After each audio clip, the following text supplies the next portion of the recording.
আরো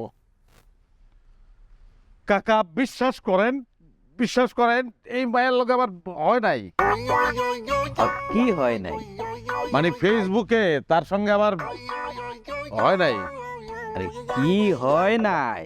আরে বাবা রে, ফেসবুকে যে এখন যে মানে হয় যে সেটা যে হয় নাই। আরে কি হয় নাই ওইটাই তো শুনতে বসলাম। প্রেম হয় নাই, বুঝেন নাই যা? আপনি আপনি এত কিছু করে বেড়াইতেছেন, দুনিয়াটাতে ভাজ্যে খাইতেছেন, তাতে আপনার কোনো লজ্জা শরম নয়। খালি এখন প্রেম এই কথাটা কইতে আপনার এত লজ্জা? তাহলে যার লগে হয়েছে তার একটা ফোন লাগাও। তো কেমনে? তার মোবাইল তো বন্ধ। এত বড় মোবাইল কই পাবো? দেখছেন দেখছেন আপনারা? তাহলে পরিষ্কার মাই মোবাইল। হ্যাঁ, তার মানে উনি বলতাছে তার মোবাইল, মানে এই মোবাইলেই প্রেম করছে। হ্যাঁ,